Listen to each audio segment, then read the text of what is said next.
Hi, everyone. Welcome to SaaStr Annual. We're thrilled to have Deborah Preston, Vice President of Client Success at Verifone here, joining us for this session. She'll be discussing 7 proven strategies to reduce SaaS churn and give your retention rate a boost. There will be time for Q&A, so please make sure to drop your questions throughout the session down at the Q&A bottom. Please join me in welcoming Deborah. Take it away. Thank you. Thanks very much for having me. Great to be joining all the way from the UK. Would rather be with you in San Mateo. But okay, so churn, what's it all about? Let's kick off with a few facts. It can cost you 5 times more to acquire a new customer than to keep an existing one. I think as a software or a SaaS company, you're constantly in the impossible position of having to balance growth, retention, which one is more important. Obviously, depending on where you are as you start out, growth is often the top priority, as you need the numbers to hit KPIs, milestones.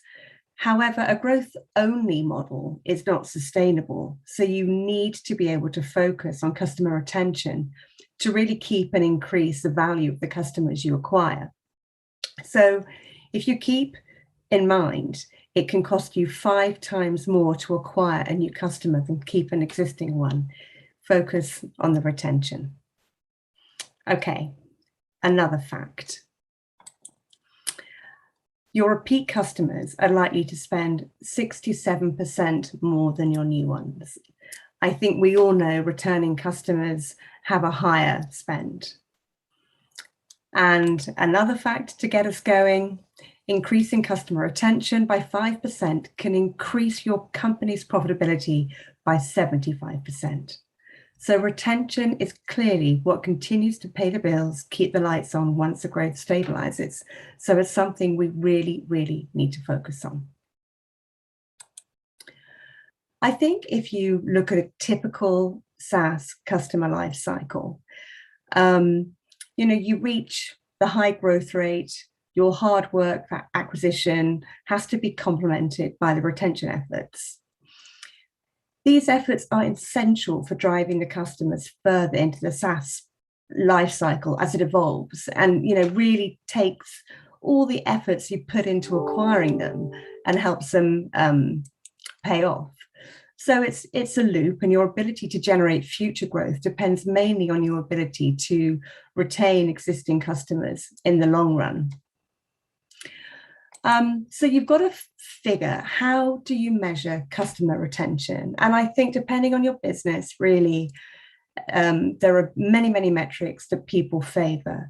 You can obviously measure retention rate, renewal rate, churn rate, number of churned customers, but at what stage, do you count them as churned? Net promoter, CLV, CAC. So I think we could keep going and probably talk about that the whole time, but you need to understand what is right for you, what is right for your business. But retention, as I think we probably all know, is a measure of product engagement, customer experience, and the value that is perceived. So part of the difficulty with moving a needle on customer retention is a huge number of metrics and formulas actually available to measure. So it's really worthwhile to find out which one works for you and then really stick with it. People talk about churn all the time, and why it's important to look at it. And how do you define churn? Is it the point when the customer stops renewing their subscription? Is it the point where the customer stops paying? At what point has the customer actually churned?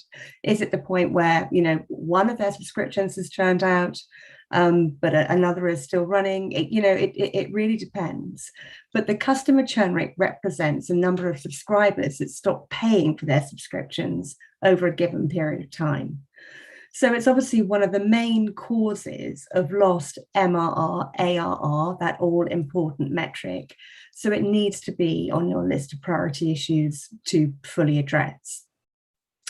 For subscription businesses, there's always been a fight between acquiring new customers and working on retaining existing ones. And churn isn't a new hot topic. It's always been a hot topic, because obviously as soon as a customer has churned, they've gone.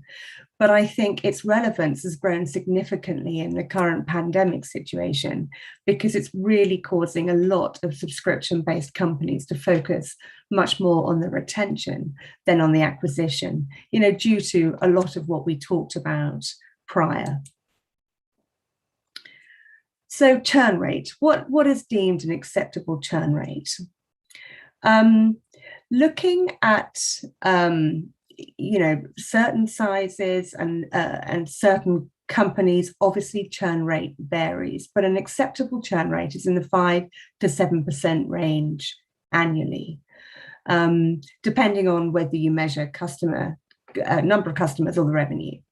However, only 1 in 4 SaaS companies with more than 15 million in annual recurring revenue are maintaining a low average annual churn rate of about 6.3%. So clearly the importance of churn as a KPI metric is coming, more and more into focus. The fundamental truth is that the smallest reduction in churn can have a significant impact. And we have seen examples where an incremental 2% increase in retention can lead to a 20% higher valuation of your business. So how, can you reduce churn? That's what we're going to take a look at. So there are 2 types of churn: involuntary churn and voluntary churn. Involuntary churn happens when subscriptions are discontinued for reasons independent of the customer, mostly due to failed payment attempts.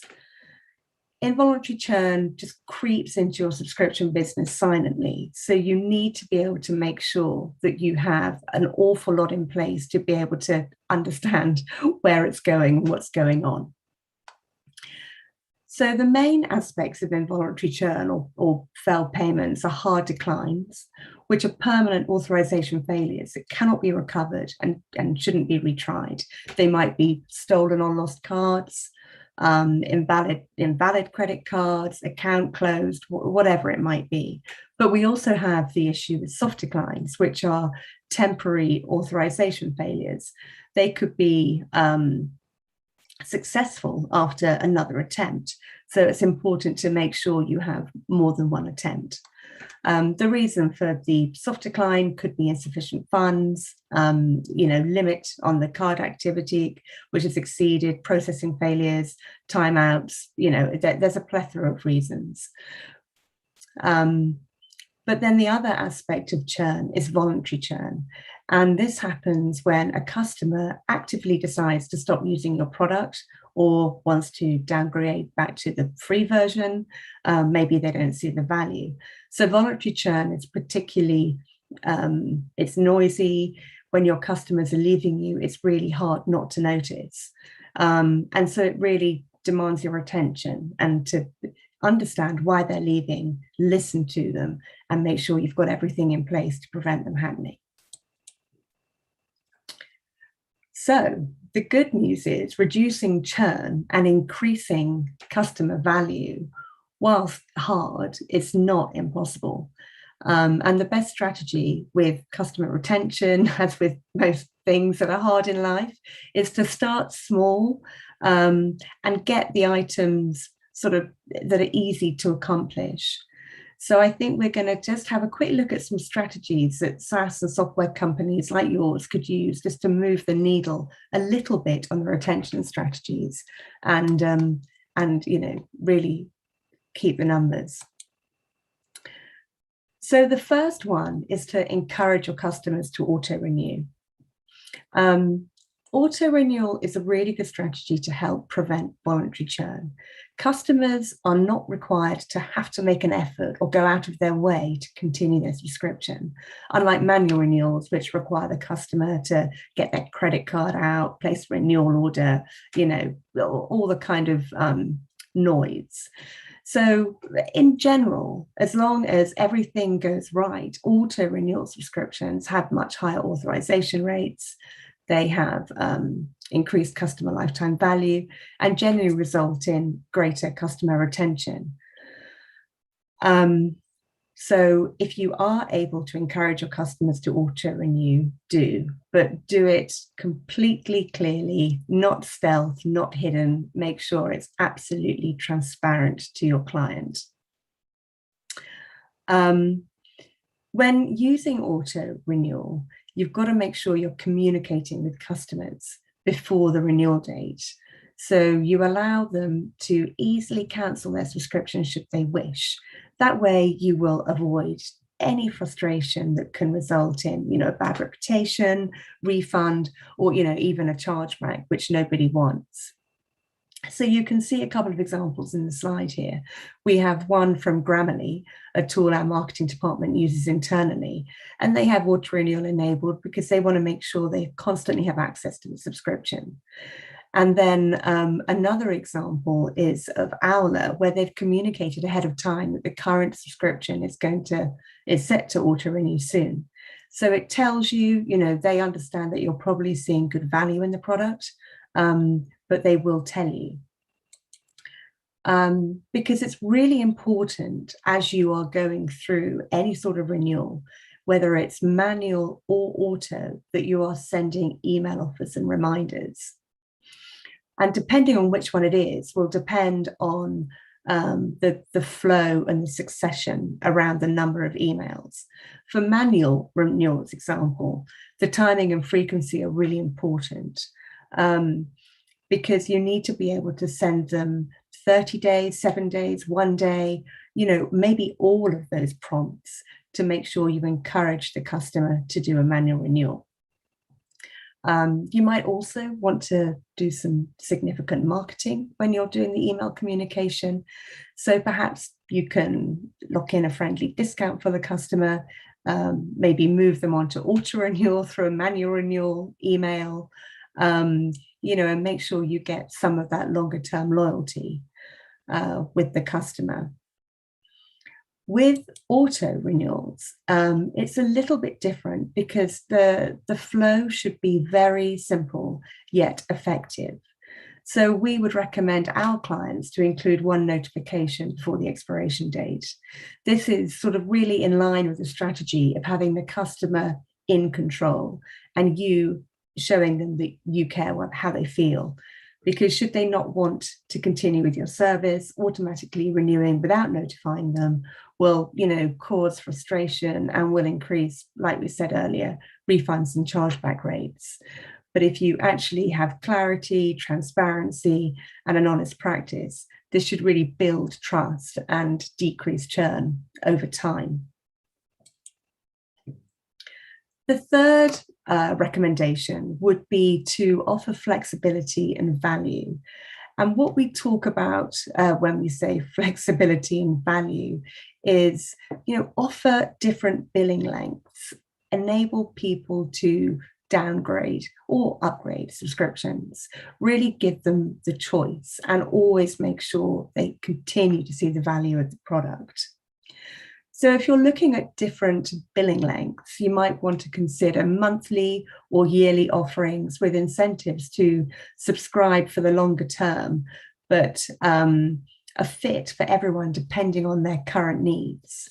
I mean, the example shown on the screen now shows how easy you can change your plan at any time from annual, which is the current one, to quarterly or even monthly if that's more appropriate for the user.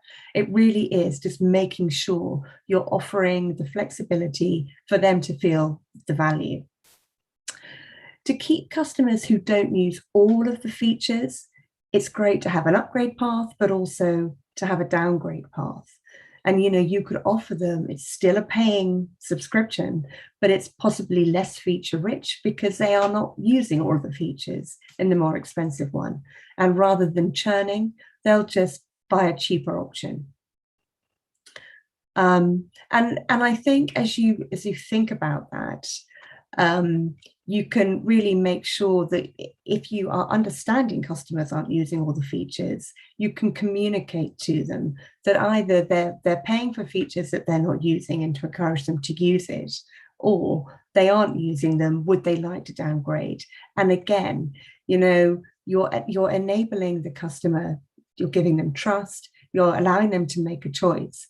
Yes, there's a small risk that you might leave money on the table if they go for the lesser option, but quite frankly, they're going to remain a customer, which is the most important, and they might well upgrade again at a later stage. Something that's relatively new is the concept of pausing subscriptions. So instead of cancelling and watching the customer churn completely, just put them on a almost holiday. So enabling them to have a time where they're not paying, but it will automatically resume. And it will reduce the likelihood of churn. So perhaps if you have a product where someone can, only might use it when they are in a different country, let them put it on pause and then come back again when they need it.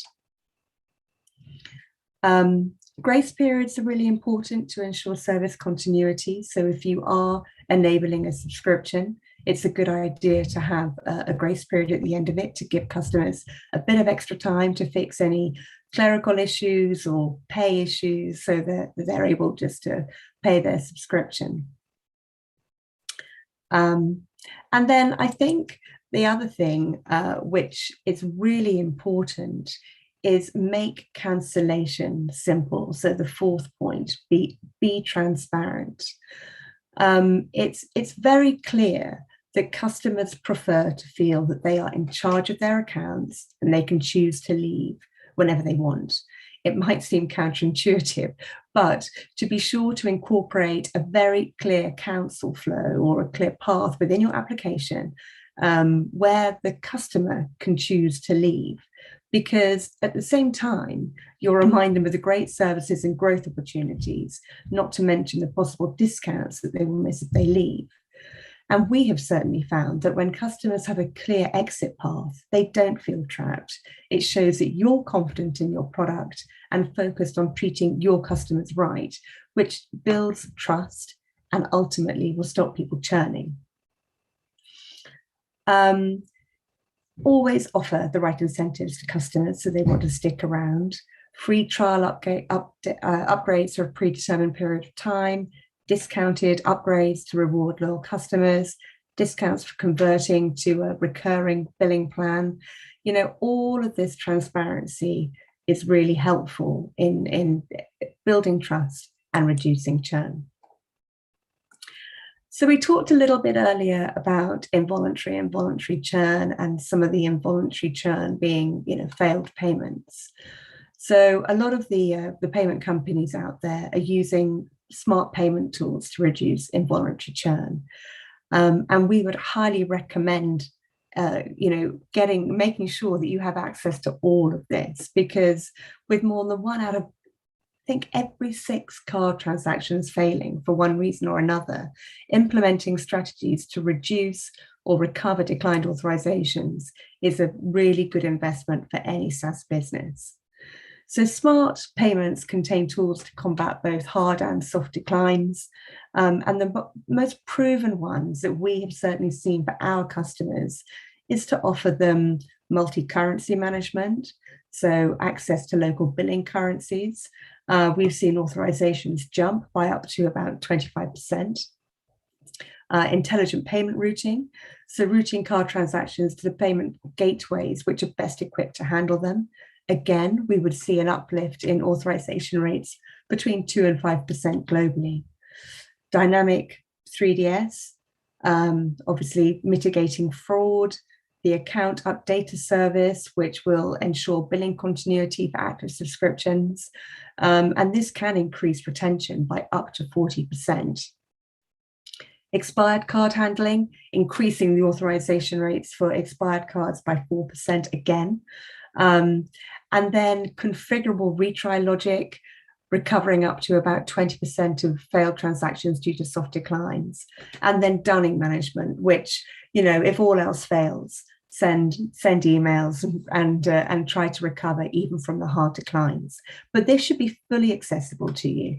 And I would highly recommend, if there's anything missing, that you actually go and make sure that you work with your payment provider or whoever it is to get all of this in place.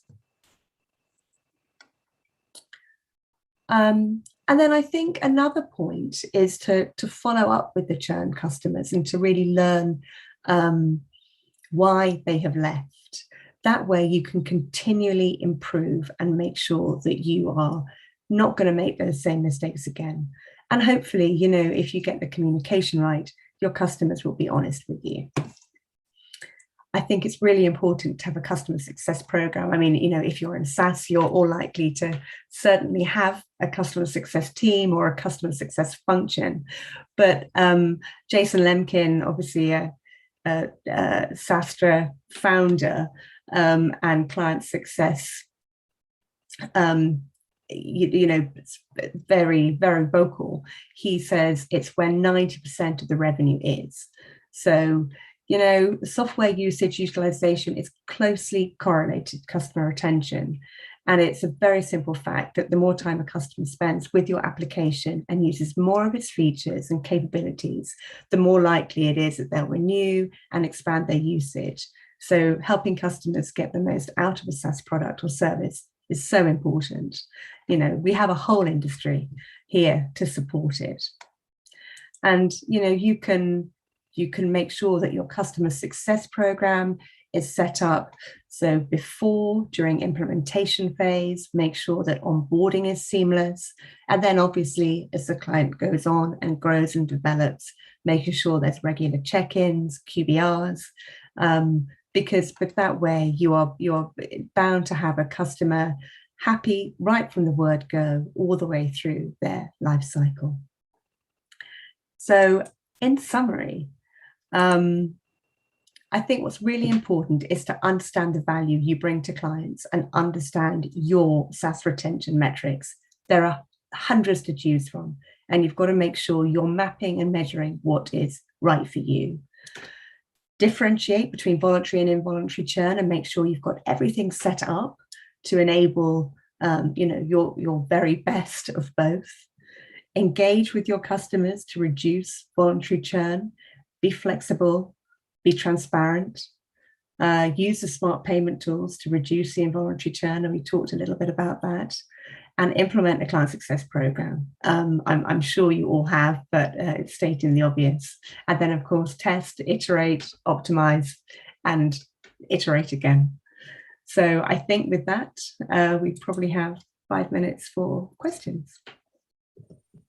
Yeah, thank you so much, Deborah. We've already seen a couple questions come through. Reminder, if you do have questions, feel free to drop them in the Q&A at the bottom of your menu bar. So first question, are there any standard legal agreements or important considerations when having a customer sign up for auto renew? That is a good question. Legally, I won't want to answer on that, but I think that you cannot certainly opt them in without their knowledge. There will be certain checkboxes depending on what country you're in that they will have to follow. So I would definitely make sure you are in whichever country you are signing them up, you have legal advice. Great. And then another question, can you recommend any smart payment companies that make the process easiest? I can, but I'm not sure that we're allowed to mention names, are we? Certainly, if we can, I can give our company a plug. So Verifone Payments with 2Checkout can help you, but there are plenty of others out there as well. Okay, great. And then are there any pause request best practices you'd recommend? Sorry, repeat that question. Pause request best practices that you would recommend? No, not really. I think you've got to work out what works for you in terms of being able to do the revenue recognition as well as, make sense in terms of payment pause. I know that certainly one of our clients did a 3-month stint, and then the pause came off and it was automated again, and they found that really helped them, and their churn rate reduced significantly just by having a 3-month pause. And I think that they enabled their customers to do that twice. So that could be something. But I mean, we can come back to you. Whoever asked that question, please follow up with me on LinkedIn or via the chat, and we can get some more best practice for you from our client base. Great. And then another great question came through. As my company's only CSM, I have 100 plus accounts to manage. What advice would you have for engaging with customers most efficiently? This person currently has them segmented into 3 tiers by ARR.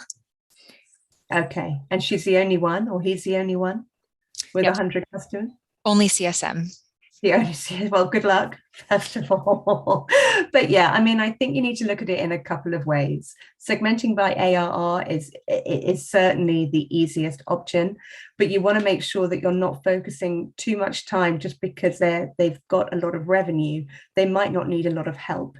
There might be some guys in the lower tiers who actually right now aren't producing revenue, but have huge potential to make sure there is. I think 100 CSMs, just one person, probably isn't enough. I would speak to your CEO and get a team of 5 at least on that. Great. And then is there anything you have implemented that you thought would reduce churn but had the opposite effect?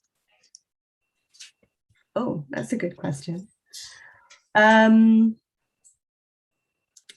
No, not really. But I do think that something that that is really useful, which I implemented, was the concept of health checks, and just making sure that every month and there are automated tools that do this, like Gainsight, but we didn't have that, and we did it more of on a manual setup through Salesforce, and we'd work with our customers every month, and then we would put them in buckets, whether it was product support, their CSM relationship, and if anything was orange or red, we would then obviously work really hard to make it green. I don't think it had the opposite effect on churn, but certainly it's very eye-opening. Something that you might think is good, when you look at it across the spectrum, the client might have a real issue with something in particular, which you might not have noticed. So I would highly recommend doing something like that. Awesome. And then we have time for one more question. How long do you wait to re-engage your churned customers? There is no set timing. We will work with marketing. If we see any activity within Salesforce, and we will have a sales rep reach out. If there is something perhaps that we know a customer churned because there was a product feature missing and then we have it built, we will reach out. But we don't have a set cadence of, 1 month after they've churned, then we'll get back in contact with them, because I don't think that would help us at all. Great. Thank you so much, Deborah. Thanks for the wonderful session. And thank you to everyone for your questions and for tuning in. We have lots of great content to follow this week, so hope to see you all throughout the week. Thanks, Deborah.